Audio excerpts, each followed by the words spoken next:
It was a simple idea, putting young people together with Nobel Peace Prize winners.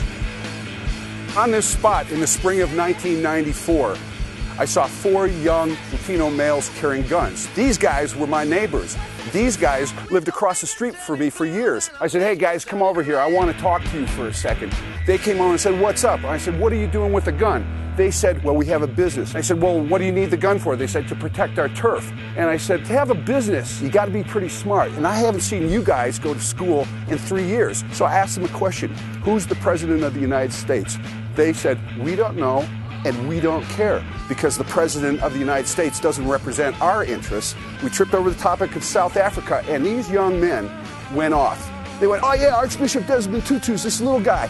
And he stood up in front of the guns of apartheid. He's so bad, he went to jail. They did everything, and he never carried a gun. And I said, why don't you be a little bit more like Desmond Tutu and not carry a gun?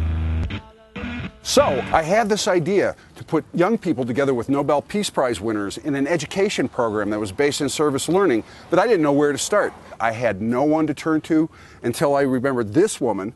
And so I started talking to her about it every day, driving her crazy, saying, Nobel Peace laureates and youth, kids and Nobel Peace Prize winners, kids and Nobel Peace Prize winners, kids and He would not stop. I probably drove her crazy. And talking, you did. And he just was so excited about the idea that finally I said, well, you know what?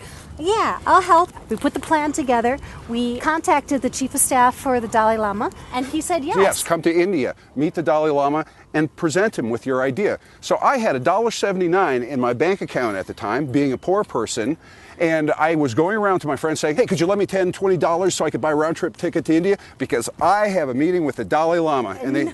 No one believed They laughed in my face. Everybody laughed. No one believed we had this meeting, but somehow we were able to convince enough people to lend us the money so that we could fly to India, meet with the Dalai Lama. He loved the idea, and he said, yes, I will do this. And he wanted us also to contact other Nobel Peace Prize winners who were friends of his, so young people could study these other Nobel Peace Prize winners to get a different perspective on the world.